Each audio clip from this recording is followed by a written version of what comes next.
Hey family, can we just talk about normalizing grief?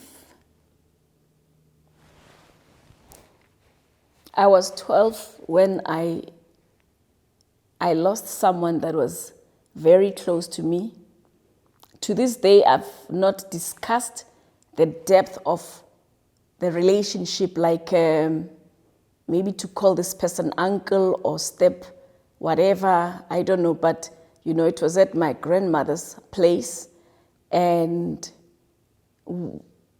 what I remember for many years to come is my longing for that father figure, is the songs that they sang that Friday, Yamletelo, night vigil, and how we were at a neighbor's house so that we could be able to sleep, but no one told us exactly what happened, or no one prepared us to say, when someone dies, you are likely to feel this way because of the attachment, because you were familiar with this person, because you shared life with this person. So I believe that now that we know better, we are at a stage where we can normalize grief, normalize mourning, sit around the table with our children to, just tell them about other realms of life. We are here on earth,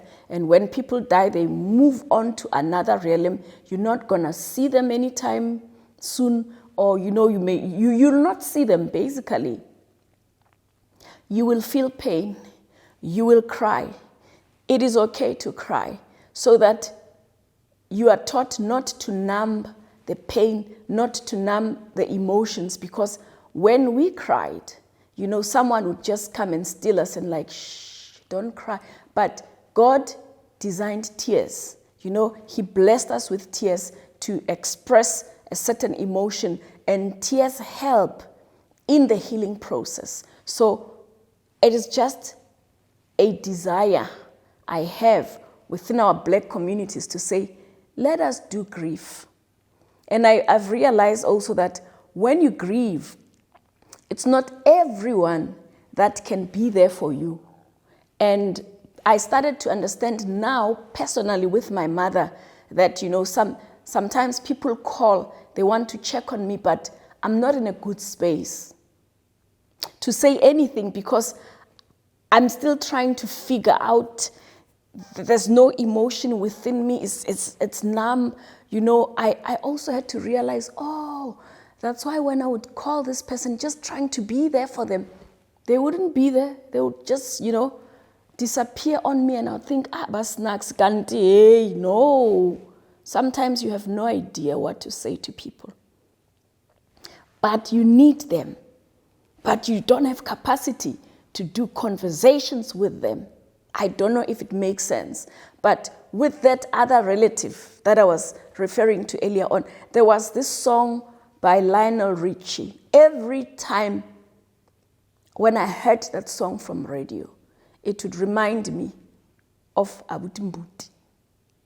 And I never shared this with anyone. Never shared it with my mother, never shared it with my brother, never shared it with my cousins. It was just, grieving in isolation and not talking about this grief thing, how it made us feel, how we longed for that person. He would bring us good things. We did life with him.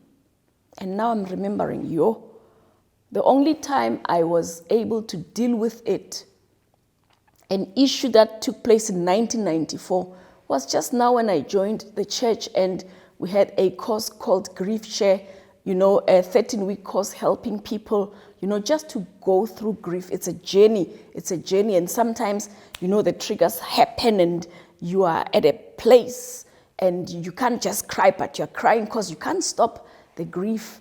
That's the only time I started to talk about it. I spoke about it for the first time because all of us had to talk about our experiences, and I found closure.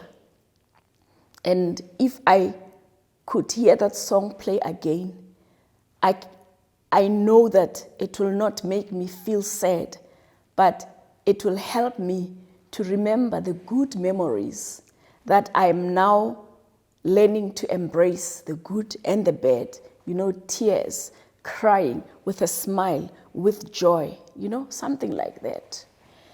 So, with my mother having been buried in Feb 2023, I am putting my trust in God, but I am doing much better than I did when this whole thing began.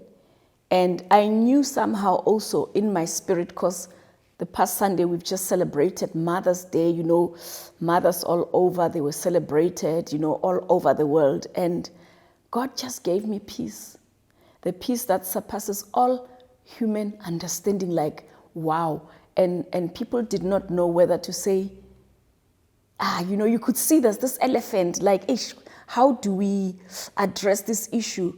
But I told one of my girls that, you know what, I'm good. The Lord has just given me peace. And I think even on her birthday, it will be the same thing. And the Lord reminded me, Joy, remember, you honored her. You created moments, memories with her. You did everything you could at the time you were supposed to. And I thought, yeah, Lord, you know what? Thank you for that encouragement. I don't know where the next trigger is going to come from, but I'm hoping, and I know that when it's the Lord who does those triggers, so that you can, continue to cry for your mother, it will be a good thing. I'm not afraid anymore. So let us normalize talking about death to our children, talking about grief, explaining to them the different feelings and emotions they will go through, and that it is normal for them to feel like that. And I see psychologists also help the young ones, with drawing, and, they express it through art. So in our communities, we can do the same. Let us hear what they have to say about grief, because I'm no longer that 12-year-old who had no one to talk to because I felt isolated. I was just crying, within me, breaking down within me, but there was no platform created. So let us normalize talking about grief, death, and mourning with our children, with our families, and continue to create those moments, because it is important.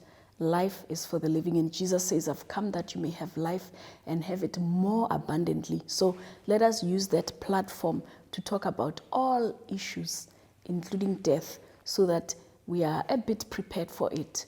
And when we cry, we know that it is part of it. May the Lord bless you. Until next time, thank you for tuning in.